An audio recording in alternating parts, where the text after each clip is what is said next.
میری بہویں ڈرامے کی نیکسٹ ایپیسوڈ بہت ہی زیادہ انٹرسٹنگ ہونے والی ہے۔ ابھی تو شاویر، المیر اور آریان میں اس فبیہہ کی وجہ سے بہت رنجشیں آ چکی ہیں، لیکن جیسے ہی گھر کی ملازمہ فبیہہ کا راز سب گھر والوں کو بتائے گی تو اس کے بعد نہ صرف تینوں بھائی آپس کی رنجشیں ختم کریں گے بلکہ اس فبیہہ کو بھی اس کے کیے کی سزا ملے گی۔ فبیہہ نے گھر میں سازشوں کا جو جال بنا تھا، افسوس کی بات یہ ہے کہ اس جال کی لپیٹ میں فبیہہ کا اپنا شوہر المیر پھنسنے والا ہے۔ جس طرح مہک اور آریان نے فبیہہ کی وجہ سے اپنا بچہ کھویا ہے اور فبیہہ سوچ رہی ہے کہ کسی کو بھی اس بات کی کانوں کان خبر نہیں ہوگی، اور گھر کی ملازمہ جس نے فبیہہ کو تیل گراتے ہوئے دیکھا تھا اس سے تیل صاف کراتی ہے اور ساتھ ہی اسے دھمکی بھی دیتی ہے کہ اگر تم نے یہ بات گھر کے کسی بھی فرد کو بتانے کی کوشش کی تو یاد رکھنا کہ نہ صرف اس نوکری سے جاؤ گی بلکہ میں تمہارا وہ حشر کروں گی کہ ساری زندگی یاد رکھو گی۔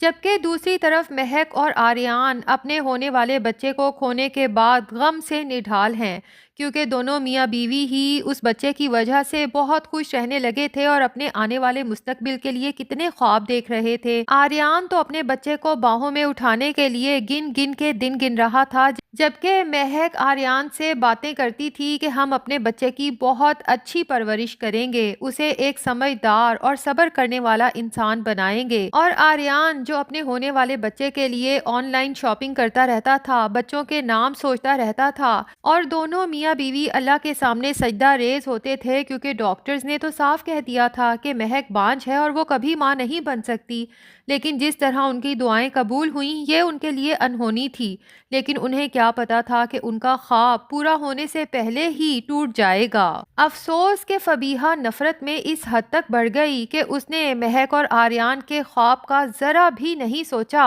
اور پھر مس کیریج ہو جانے کے بعد دل ہی دل میں بہت خوش ہوتی ہے جیسے بڑا کوئی مارکا مار لیا ہو، جبکہ آریان مہک کو تسلی دیتا ہے کہ یہی سب شاید خدا کی مرضی تھی، خدا نے ہمیں اس آزمائش میں ڈالنا تھا۔ مہک کہتی ہے آریان، مجھے لگتا ہے یہ خدا کی مرضی نہیں بلکہ کسی کی سوچی سمجھی اسکیم تھی، یہ جس دشمن کی سازش تھی میری اللہ سے دعا ہے کہ اللہ اسے برباد کرے۔ آریان کو حیرت ہوتی ہے کہ مہک ایسی باتیں کیوں کر رہی ہے، شاید اسے یہ بھی شک ہوتا ہے کہ صدمے کی وجہ سے مہک کے دماغ پہ اثر نہ ہو گیا ہو، حالانکہ آریان بھی تو جانتا ہے کہ ایک دن قبل ہی تو فبیہہ نے آریان کے اوپر کیسا الزام لگایا تھا۔ پھر بھی جان کے انجان بنتے ہوئے جب مہک سے پوچھتا ہے کہ تمہیں کس پہ شک ہے، لیکن مہک بھی صاف فبیہہ کا نام تو نہیں لیتی، البتہ یہ ضرور کہتی ہے کہ ہے کوئی جو ہماری خوشیوں کا دشمن ہے اور اسی گھر میں رہتا ہے۔ اب آریان کا دماغ آخر فبیہہ کی طرف جاتا ہے تو وہ فبیہہ سے پھر بھی بڑے آرام سے بات کرتے ہوئے کہتا ہے کہ فبیہہ،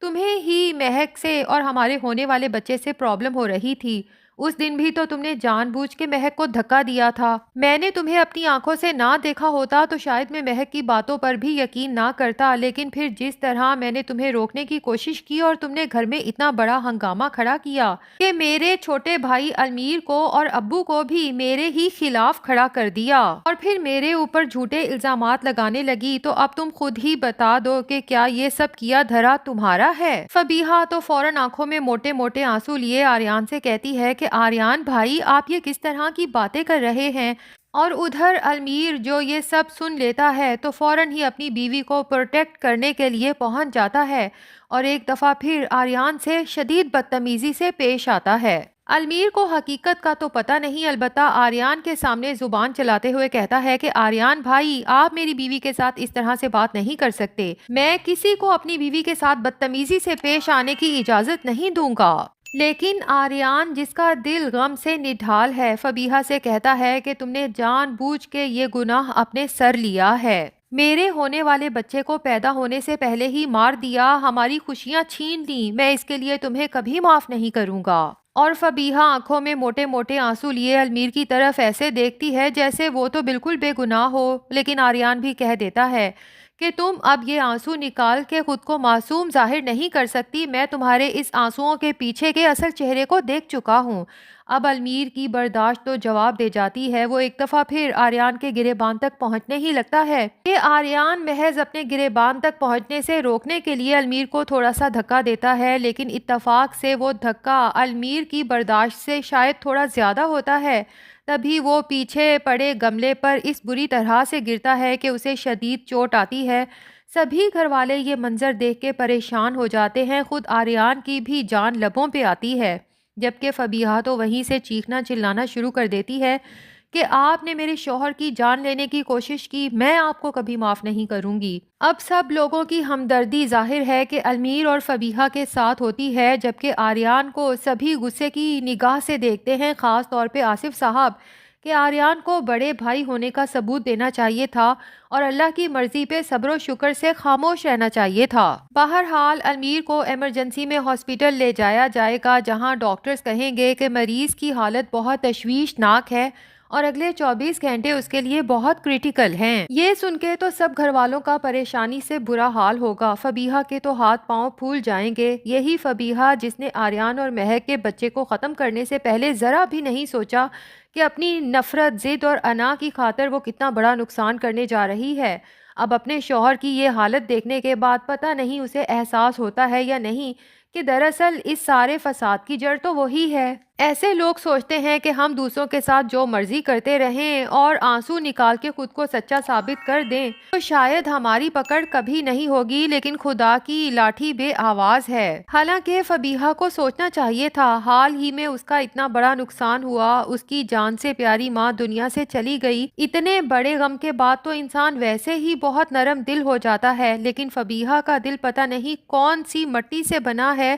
کہ کسی کو اتنی بڑی تکلیف دیتے ہوئے اس نے ذرا بھی نہیں سوچا۔ لیکن امید کرتے ہیں کہ اب المیر کی حالت دیکھنے کے بعد فبیہہ ضرور سوچے گی کہ کہیں یہ سب اسی کے گناہوں کی سزا تو نہیں جو المیر کو مل رہی ہے۔ ہو سکتا ہے اس سب کے بعد فبیہہ کو ریئلائز ہو اور وہ اپنے گناہوں کا اعتراف کرنے کے بعد مہک، آریان سے اور باقی سب گھر والوں سے بھی اپنے کیے کی معافی مانگے، تاکہ سب لوگ دل سے اسے معاف کر کے المیر کے لیے دعا کریں اور وہ جاں بر ہو سکے۔ اور اگر فبیہہ کو خود اپنے گناہوں کا احساس نہ بھی ہوا تو وہ ملازمہ جس نے خود فبیہہ کو آئل گراتے ہوئے دیکھا تھا، ہو سکتا ہے وہی فبیہہ کو احساس دلائے کہ ابھی بھی وقت ہے، اگر آپ اپنے گناہوں کی معافی مانگ لیں تو ہو سکتا ہے اللہ آپ کو معاف کر دے، ورنہ جو کچھ آپ نے مہک بھابھی کے ساتھ کیا ہے، آج آپ کا شوہر ہسپتال میں زندگی موت کی جنگ لڑ رہا ہے، یہ نہ ہو کل آپ کے کیے کی سزا آپ کے بچوں کو بھی بھگتنی پڑے۔ تو ناظرین، ہماری پریڈکشن تو یہی کہتی ہے کہ فبیہہ کو جب احساس ہوگا